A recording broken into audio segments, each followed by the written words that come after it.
Fast and easy last-minute treats for your Halloween party.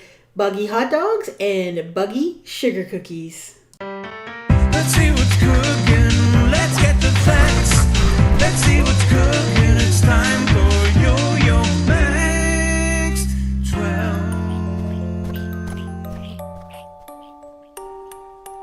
Hello everyone. For the first technique, I want to call it a technique, not really a recipe. You're going to need some sugar cookie dough.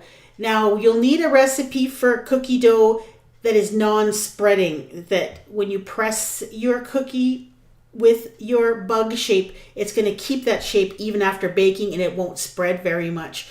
Now the recipe I'm showing you on your screen is one that I've made many times. It is the perfect non-spreading sugar cookie dough. It barely changes color when it's baking and it barely spreads at all. So I'm going to put the recipe for that in the description box below if you want to try them. So you're going to roll out your sugar cookie dough to about 1/4 inch in thickness, and then you're going to press in the shape of a bug by using, in this case I'm using these little plastic bugs. I bought them either at the dollar store or Walmart, I can't remember. They came in a bag with a whole bunch of different kinds of bugs and different colors of bugs. And I pressed them in. Now you'll notice I'm using a toothpick to press in the legs just so that you get the outline of the legs, because the legs are not in contact with the dough, and just lift it out. Just be careful when you're pressing them in, you don't go all the way through the cookie dough. And I tried different things, like I had these little bat rings, I tried those. Of course, wash these before you use them. If you're concerned about chemicals and plastic, I suppose that's always a concern. However, they were in contact with the dough for such a very tiny, short amount of time. But you know what? Of course, that's always your decision to make. Then you're going to bake these until they're just barely brown on the edges. And I decided to use some chocolate and just fill in the shape to see what it would look like. So I filled in this centipede, and it would add flavor and some color to the cookie. If you use candy melts, they come in all sorts of different colors. So you could actually use different colors on different cookies. So you could have different colored insects. So I'm just finishing to fill in the little ant here, and then you put these in the refrigerator and let them cool completely and let the chocolate set, and then you can stack them nicely.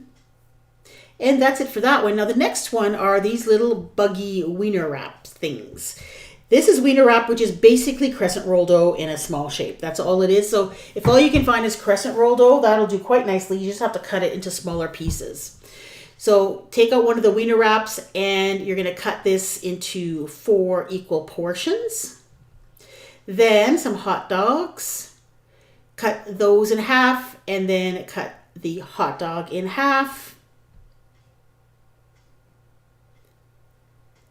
And then you're going to make little slits on the ends of these pieces for the legs. And you're not going all the way across, you're just leaving a portion in the middle uncut so you get these little legs sticking out, and then wrap them up in the crescent roll dough. So 1 can of Weiner Wraps has 6 of those pieces, and so you have 24. You'll end up with 24 little appetizers or treats or whatever you want to call them. Now when you're wrapping these up in the crescent roll strips, just make sure that the seam side is down. Now depending on how you put these hot dogs in there, the legs will curl up or curl down. The hot dog casing is up, they'll curl up, and if the hot dog casing is facing down when they bake, it'll go down. Bake these at 350 for about 15-20 minutes or so until the crescent roll dough is nice golden brown. Now to decorate them, I took some cream cheese, a little bit of cream cheese with some black paste food color, but you can use whatever color you want. Tinted the cream cheese, put it in a piping bag with a writing tip, and then I'm just drawing on little eyes and little mouth and little vampire teeth. You could draw whatever you'd like or whatever kind of eyes or smiles that you want. And then you're done. You have completed little Buggy hot dog treats. And here's a couple of pictures. Here's close up of one of the flies that I used, and you can see it actually captures quite a bit of detail, and it doesn't spread much when it bakes, so it's a great cookie recipe for this. And here's a close-up of those little cute little Buggy hot dog treats. Hope you give this one a try. On your screen now is a link to my Halloween playlist, and I do have some great last-minute ideas for your Halloween party, so please check them out. Thanks for watching.